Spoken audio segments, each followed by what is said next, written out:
네, 안녕하세요. 주사입니다. 요즘 서클이 되게 핫한데요. 도대체 서클이 뭐길래 이렇게 급등하고 있는 걸까요? 지금부터 알아보겠습니다.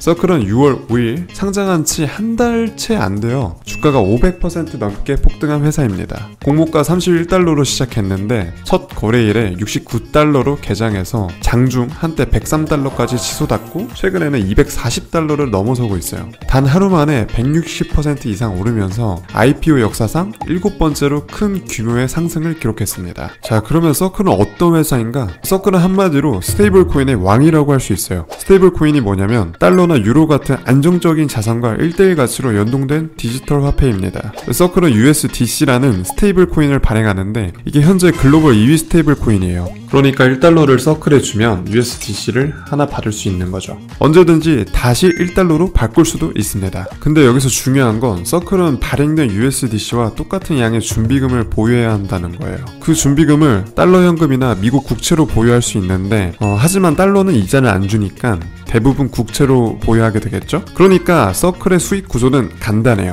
USDC가 많이 발행될수록 미국 국채를 더 많이 사게 되고 그 국채에서 나오는 이자 수익이 서클의 매출이 되는 거예요. 실제로 2023년 서클의 전체 수익의 99%가 이런 이자 수익에서 나왔어요. 지금 왜 급등하고 있나를 살펴보면 서클이 이렇게 폭등하는 가장 큰 이유는 바로 지니어스 법안 때문입니다. 이 법안이 왜 중요하냐면 미국 역사상 최초로 스테이블 코인을 연방 차원에서 규제하는 법이에요. 지금까지는 스테이블 코인이 금지도 허용도 아닌 애매한 회색 지대에 있었는데 드디어 정부가 이제 합법이야 라고 도장을 찍어주는 거예요. 법안의 핵심은 이거예요. 1달러어치 스테이블 코인을 발행하면 반드시 1달러어치 안전자산을 보유해야 하고요. 자금 세탁 방지 규정도 지켜야 하고 연방과 주가 함께 감독하며 발행사가 파산하면 코인 보유자가 먼저 보상받을 수 있게 됩니다. 그리고 가장 중요한 건 미국 상원이 찬성 51표, 반대 23표로 이 법안을 통과시켰다는 거예요. 이제 하원만 통과되면 트럼프 대통령 서명을 거쳐서 정식 법률이 됩니다.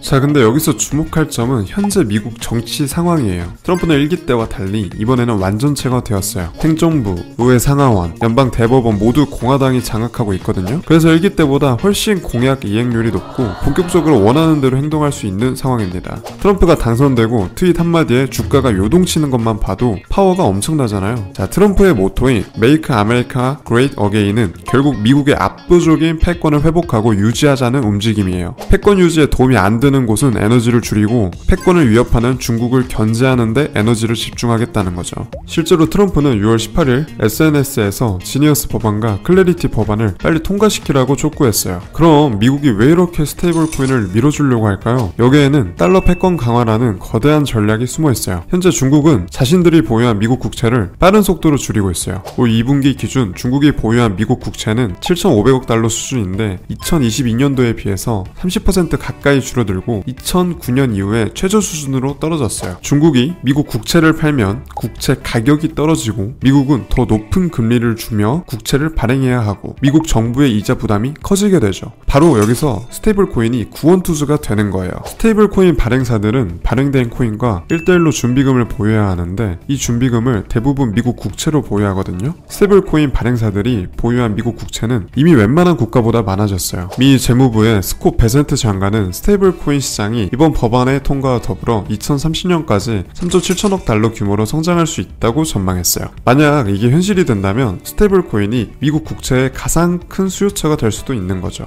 그럼 왜 하필 서클이 가장 큰 수혜를 받는 걸까요? 월스트리트 저널은 이 법안의 최대 수혜자가 USDC를 발행하는 서클이라고 보도했어요. 그 이유는 경쟁사인 테더가 해외 기업이라서 지니어스 법의 발행자 조건을 충족하지 못하기 때문입니다. 현재 스테이블 코인 시장에서 1위는 테더, 2위가 서클인데 테더가 미국 법의 적용을 받기 어려운 상황에서 서클이 독주 체제를 구축할 수 있게 된 거예요. 더군다나 지니어스 법안이 통과되면 기존 전통 금융 회사들도 스테이블 코인 시장에 진입할 수 있게 되는데 이들이 서클과 파트너십을 맺을 가능성이 높아요. 이미 아마존, 월마트, 쇼피파이 등 주요 기업들이 규제 명확성을 계기로 진출을 검토하고 있거든요. 특히 쇼피파이는 스테이블 코인을 비트코인을 결제 수단으로 추가한다고 발표하기도 했고요. 시장 반응이 정말 뜨거워요. 서클의 상장 후 이틀간 250% 가까운 상승률이 1980년 이후 5억 달러 이상을 조달한 모든 상장 사례 가운데 단연 최고 기록이라고 해요. 심지어 서클은 투자자들이 실제로 지불할 의사가 있던 가격보다 훨씬 낮은 수준에서 공모가를 수용해서 약 30억 달러를 놓쳤다고 분석되고 있어요. 그만큼 시장의 수요가 폭발적이었다는 뜻이죠.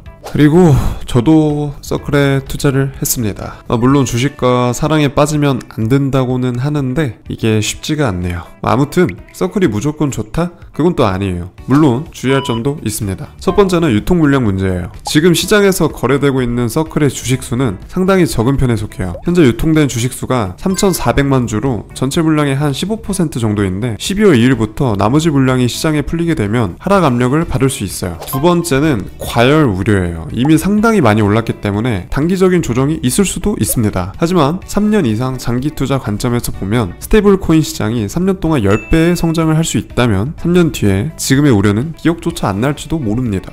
세 번째는 정치적 리스크예요. 하원에서 법안이 통과되지 않거나 수정될 가능성도 있습니다. 여러분, 저는 이번 서클 투자가 단순한 개별 종목 투자가 아니라고 생각해요. 이건 디지털 달러 시대의 시작이거든요. 앞으로는 기관 중심의 수요 사이클이 주도하는 시장이 될 거예요. 이 시장을 충분히 길게 보면 가장 큰 흐름을 제외하고는 전부 노이즈라고 생각해요. 그 가장 큰 흐름이 바로 미국 디지털 금융 패권의 확립이고 서클은 그 중심에 있는 회사예요. 오늘 영상이 도움이 되셨다면 좋아요와 구독 부탁드리고요. 저희 텔레그램 방 들어오셔가지고 그 주식 무료 전자책도 꼭 받아가세요. 다음에 또 유익한 정보로 찾아뵙겠습니다. 감사합니다.